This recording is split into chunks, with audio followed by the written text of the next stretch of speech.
세로의 성형외과 나옥주 원장입니다. 근래 체형 성형에 관심이 많아지면서 복부 성형 수술에 대한 문의가 굉장히 많아지고 있는데요. 오늘은 복부 수술의 끝판왕이라고 할 수 있는 복부 성형 수술에 대해서 자세히 알려드리도록 하겠습니다.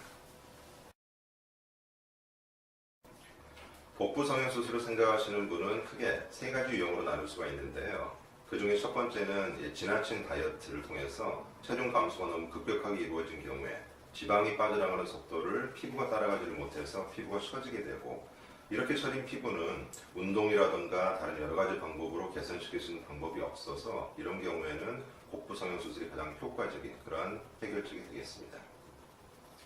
그리고 두 번째 경우는 특히 여성분들의 경우 임신 때 늘어났던 복부의 근육이나 복부의 피부가 출산 후에도 저절로 줄어들지가 않아서, 그래서 피부는 처지게 되고 근육이 힘이 없어지기 때문에 조그만 음식을 먹어도 배가 홀룩 나오거나 이런 현상이 생기는 경우, 이 역시 운동이나 이런 거를 통해 가지고 저절로 해결되는 방법이 아니라서 역시 복부 성형 수술이 가장 효과적인 해결책이 되겠습니다.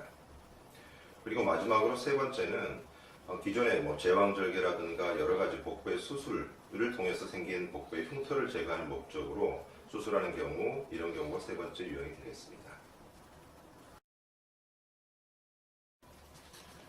일반적으로 복부 지방 흡입이라고 하는 수술은 흡입할 지방이 있는 부위에 작은 절개를 통해서 피하 지방에 있는 지방층에 있는 지방만을 흡입해서 없애는 이러한 수술이기 때문에 지방은 없어질지언정 위에 늘어나 있는 피부나 그 밑에 있는 약해져 있는 복부의 근육을 강화시키는 효과는 거두기가 힘듭니다.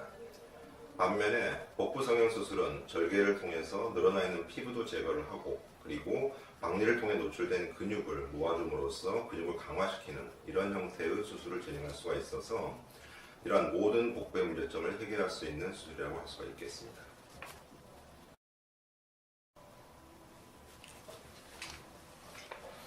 복부 성형 수술의 범위를 결정하는 데에는 몇 가지 중요한 고려할 포인트가 있습니다. 예를 들어서 피부가 얼마만큼 늘어져 있는지, 그리고 피부 밑에 있는 지방량은 얼마만큼 되는지, 또 복부의 근육이 벌어져서 늘어져 있는 것은 어느 정도나 되는지, 여기에 따라서 실제로 복부 성형 수술을 시행할 때 절개의 범위, 박리의 범위가 모두 달라지게 됩니다. 그렇지만 전반적으로 봤을 때 크게 복부 성형 수술의 범위를 두 가지로 나눌 수가 있는데, 그 중에 첫 번째는 배꼽을 기준으로 해서 윗배나 아랫배 쪽에 국소적인 피부 처짐이 있을 때 이것을 해결하기 위해서 가능한 한 상대적으로 작은 절개를 통해서 이런 문제점을 해결하는 미니 복부 성형 수술이 있겠습니다. 그리고 두 번째는 배꼽을 위쪽, 그 다음에 아래쪽, 상복부, 하복부가 모두 처짐이 심하고, 그 다음에 근육이 벌어진 정도도 굉장히 심한 경우에는 절개를 좀 연장을 하더라도 그만큼 피부를 많이 없애고 이완된 근육을 많이 강화를 시켜줌으로써 전체적인 복부 라인을 드라마틱하게 바꿔주는 전체 복부 보상 수술이 있겠습니다. 복부 성형 수술을 받으신 다음에 얼마만큼의 회복 기간이 걸리느냐 하는 문제는 수술의 방법과 그 범위에 따라서 조금씩 다를 수가 있습니다. 그렇지만 이전에는 복부 성형 수술은 배에다 할 수 있는 가장 큰 수술이라고 생각을 해서 사람들이 입원을 해야 된다, 며칠간 움직이지 못한다 이런 말들이 많았었는데, 저희 병원에서 하는 그런 복부 성형 수술은 수술 후에 통증이나 그 다음에 일상생활에 지장이 거의 없기 때문에 바로 퇴원이 가능하고 일상생활도 바로 하실 수 있는 이런 장점이 있겠습니다.